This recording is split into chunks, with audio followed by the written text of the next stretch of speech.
I never would have thought that out of the last 4 servants left to choose from, Vlad would be one of them. I thought for sure that with a name like the Lord Impaler, you guys would at least want to see his story before someone like Siegfried. I'm not hating on Siegfried, just saying that he's a little bit more boring than Vlad. I mean, Siegfried's just some guy with a sword who can't die. Vlad, on the other hand, people were so scared of his legend that it molded his very being into something that shouldn't even exist. Now that's worth talking about. So let's get into everything that we need to know about the Lancer of Black, aka Vlad Tepes, aka Vlad the Impaler, aka Vlad III, Dracula, the Prince of Wallachia. Now, unlike many of the other servants, Vlad's character is an actual historical figure who lived back in 15th century Romania. He was born in Transylvania as the second son of Vlad II, Dracul. His nickname, Dracula, derives from his father's to mean son of Dracul. Dracul, which came from the Latin word Draco, meaning dragon. Vlad's father, who I'll refer to as Dracul from now on, was part of the Order of the Dragon, which was a holy order made by the Roman Emperor Sigismund in order to stop the Ottoman invasion of Europe. Long story short, this was a point in time when the Ottoman Empire was trying to expand its territory all throughout Europe. And surprisingly enough, this military campaign lasted all the way up to the early 1900s. But that's not what's important. What's important is how this affected Vlad and his father. Around 1436, Dracul became what's essentially the king of Wallachia. But the Ottoman Empire wanted Wallachia as part of their territory. So Dracul, who wasn't really for getting invaded, decides to bend the knee. But that wasn't enough. The Ottoman Sultan ordered Dracul to travel to his camp so that Dracul could prove his loyalty in person. Vlad and his brother accompanied their father on this trip. But in good old Game of Thrones fashion, in order to ensure that loyalty was going to be kept, Vlad and his brother were taken as hostages. It was during this time that Vlad was taught various things like science, philosophy, and art, as well as how to ride a horse and fight. It was a rather tame form of captivity that Vlad's brother, Radu, actually took a liking to. Vlad, on the other hand, just wanted to escape.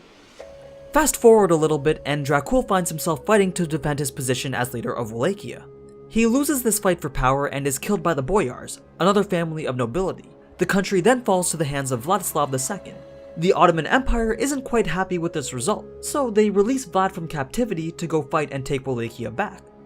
With the help of the Ottomans, he succeeds in pushing out the usurper, but remains in power for only a little while since a mere 2 months later, Vlad is forced out again by the remnants of Vladislav's army. Before this, Vlad had reluctantly supported the Ottoman Empire, but after being pushed out of Wallachia, he disappeared for around 8 years. It's thought that during this time he was able to switch sides and gain the favor of the Hungarians, who didn't quite like Vladislav as ruler of Wallachia either.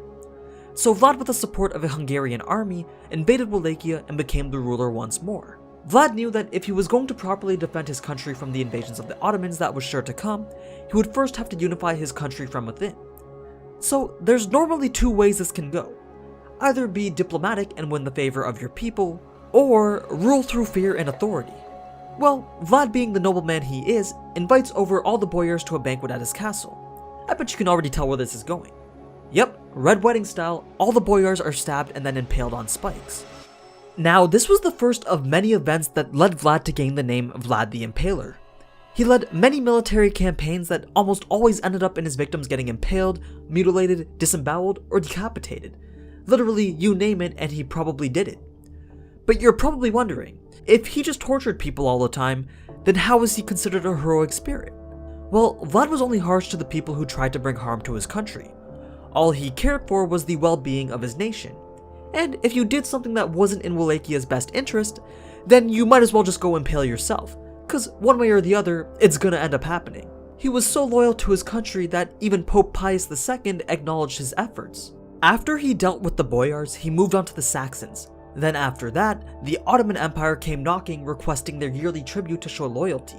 Vlad not only denied it, thus ending their relationship with the Ottomans, he also dealt with the envoys in a manner most fitting to his legend. The Ottoman envoys who confronted Vlad refused to remove their turbans due to religious custom. Vlad, being the nobleman he is, respected their wish and even went as far as to permanently attach the turbans to their heads by hammering it to their skulls with nails. The Ottoman Empire didn't take this too lightly, so they sent over an army of over 150,000 soldiers to invade Wallachia and remove Vlad from power. Now, Vlad knew that he was severely outnumbered, so no tactic was considered too dirty to ensure victory.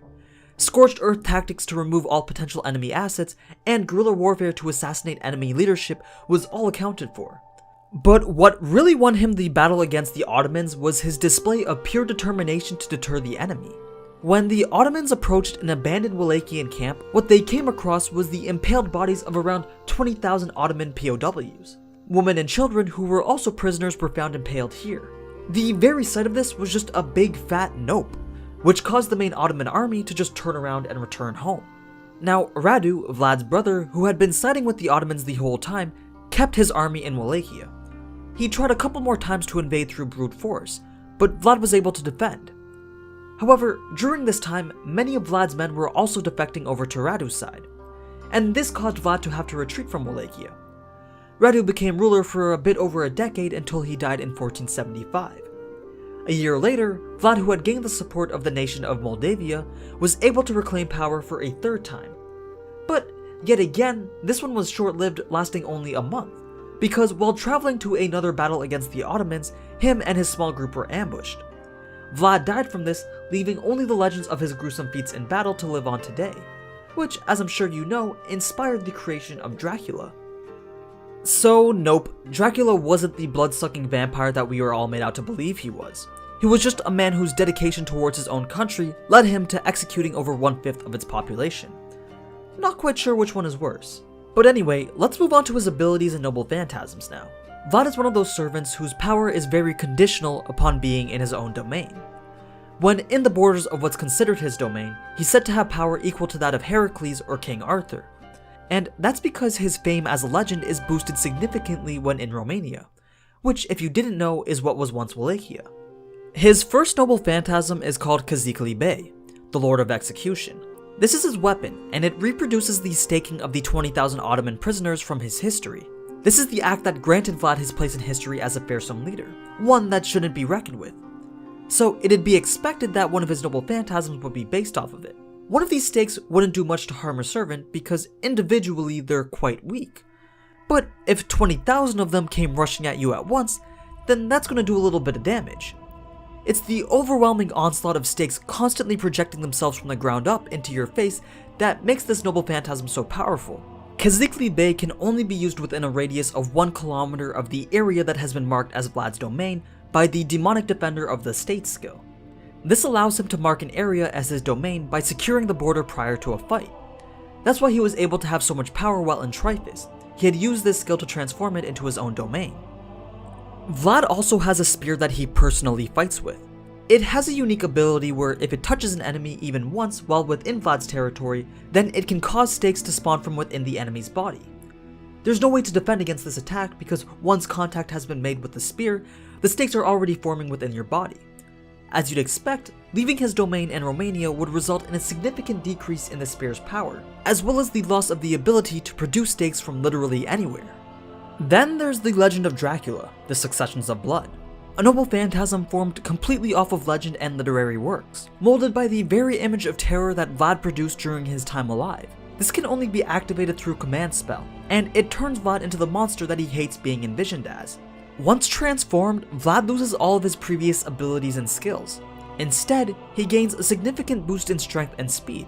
He can produce stakes from within his body as well as turn himself into mist or transform into a bunch of bats or any other animal. Pretty much he becomes a full-on vampire, all set with the ability to turn others into vampires as well. The level of power that Vlad reaches while in this state is pretty much insurmountable. He heals faster than he can be damaged, moves as fast as Achilles, can sustain attacks from 6 different servants at the same time, and can casually produce spears that are as powerful as noble phantasms. Vlad also takes no damage from physical attacks, and even striking his spiritual core isn't enough to defeat him. His only weaknesses are daylight and holy symbols, which Shiro just so happened to be in possession of.